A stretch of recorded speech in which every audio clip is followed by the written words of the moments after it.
You've tried it. You've told yourself, just don't think about it. Move on, let it go. And for about 30 seconds, you think it works. Then it's back. Not just back, but louder, sharper, like it heard you trying to get rid of it and took it personally. Maybe it's something you said last week that you can't stop replaying. Maybe it's a worry with no solution, but your brain is determined to find one anyway. Or maybe it's so vague you can't even name it. Just this low hum of something isn't right that follows you from room to room. And the harder you try to push it away, the firmer you tell yourself, stop, just stop, the worse it gets. That is not a coincidence. And it is not you failing at managing your own mind. There is a very specific reason this keeps happening. And once you see it, you stop fighting yourself so hard.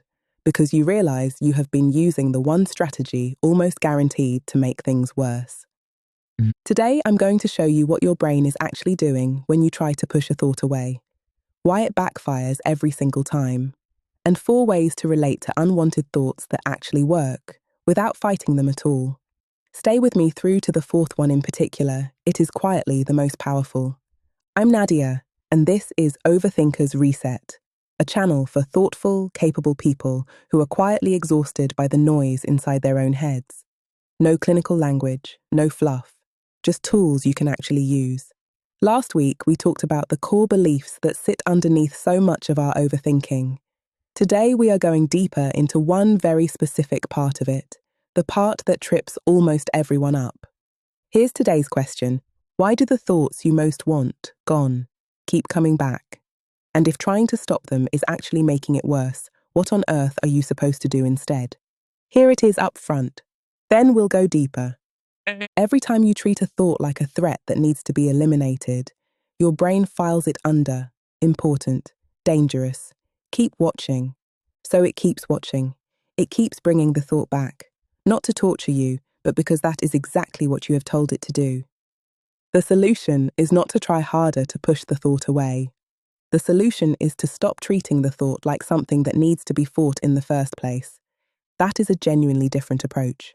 And it is the one that actually works. In the first video on this channel, I mentioned the white bear experiment. If I tell you right now, do not think about a white bear. What is the only thing you can think of?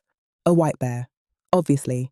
But today, we are going much deeper than the example, because the reason that happens is the key to everything we're talking about in this video. In psychology, this is called thought suppression, and the paradox at the heart of it, the part that is almost cruel in its irony, is this. Suppression is one of the least effective strategies the human brain has ever come up with, and it is the one almost everyone reaches for automatically. Here is what is actually happening when you try to push a thought away. 2 processes fire up at the same time. The first is what researchers call the operating process. This is the effortful part, the bit of you that is actively trying to distract yourself. Thinking of something else, keeping busy, redirecting your attention. It takes real mental energy. It is doing actual work. The second is the monitoring process. This one is quieter. It runs in the background automatically. Its job is to keep checking. Has the thought gone yet? Is it still there? Do I need to redirect again? And here is where it all falls apart. The monitoring process, the one whose entire job is to check whether the thought has disappeared, has to keep the thought active in order to know what to look for. It is like asking someone to guard a door and make sure nobody walks through. They have to keep staring at the door. They have to keep the idea of it in mind at all times. The very act of watching for the thought is what keeps the thought present. Now, here is where most people go wrong. When you are well rested, relatively calm, not running on empty, the operating process has enough fuel to keep up. The distraction works, at least for a while, but the moment you are tired, stressed, overwhelmed, emotionally drained, the operating process runs out of steam. The effortful bit collapses. The monitoring process, though, that keeps running. Quietly, automatically. Still watching the door. And the thought floods back, often louder than before, because it has been building pressure behind the door you were trying to hold shut. That is why suppression feels like it is working, right up until it suddenly, completely isn't. But here's the part most people miss. The problem is not the thought. The problem is the relationship you are having with it. The urgency, the fighting, the this thought should not be here and I need to get rid of it.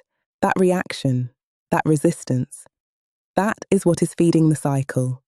When you treat a thought as dangerous, your brain's threat detection system takes note. It registers, this must be important. Keep it on the radar. So it stays on the radar. The thought becomes sticky, not because of what the thought is, but because of how you are relating to it. Now, I want to be really clear about something here, because this part matters. None of this is a character flaw. None of it means you are weak or bad at managing your emotions, or fundamentally broken in some way.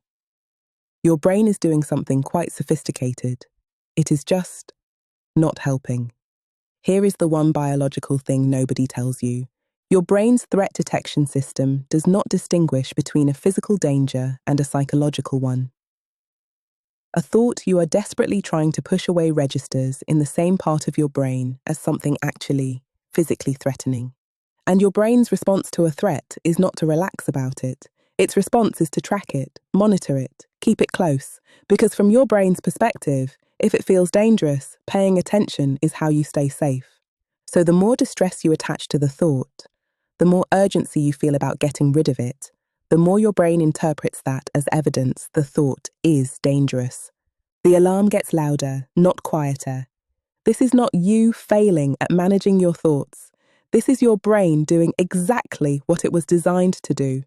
The strategy just happens to be working against you, and understanding that is the first step to changing it. So, if fighting the thought makes it louder, and we now know why, then what is the shift?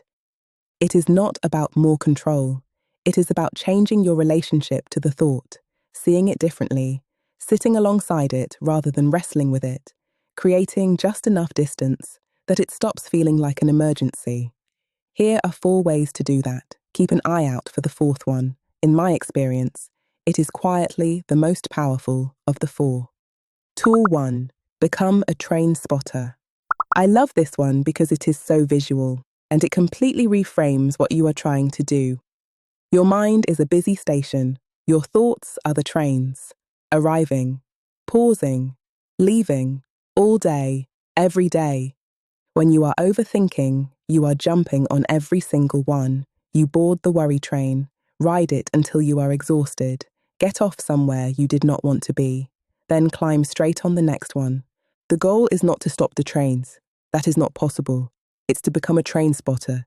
You stand on the platform, you notice the thought pull in, and you watch it leave, without buying a ticket, without jumping on the train. Observation, without engagement.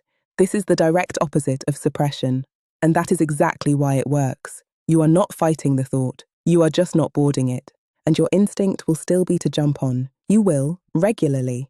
When you notice you have already jumped, you just step back off. No drama, no self-criticism. Back to the platform. That is the whole move. Tool 2. Diffusion. Step back from the thought. This one sounds a bit technical. Stay with me. It is genuinely one of the most useful. Cognitive diffusion comes from a form of therapy called acceptance and commitment therapy, widely referred to as ACT. And it targets something very specific, the believability of the thought, not just its intensity. Here is what that means. When you are fused with a thought, it feels like fact. It feels like a verdict about who you are. Diffusion creates distance. You shift from, I'm not good enough, to, I notice I'm having the thought that I'm not good enough. Same thought, completely different relationship to it. You can take this further too. Try seeing the thought as words on a screen, or say it slowly, out loud, in a silly voice. I know, it sounds strange, but it works, because it interrupts the brain's automatic meaning-making. The thought loses its grip, not because you argued with it, but because you stopped treating it like a news broadcast. The content is still there, but the charge has drained out of it. Tool 3.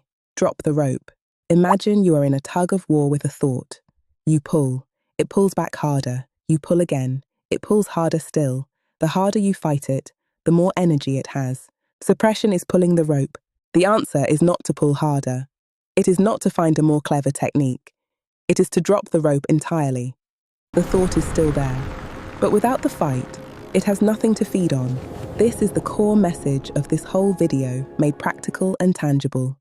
You stop pouring your energy into the wrestle, and most of the time, the wrestle quietly ends on its own. In practice, this might sound like, I notice I'm trying to push this thought away. I'm going to stop doing that. The thought can be there. I don't have to do anything with it right now. And every instinct you have will want to grab the rope again. When it does, notice that too, and put it back down. Tool 4, the uninvited guest. And this is the one I asked you to keep an eye out for. You do not have to welcome the thought. You do not have to entertain it.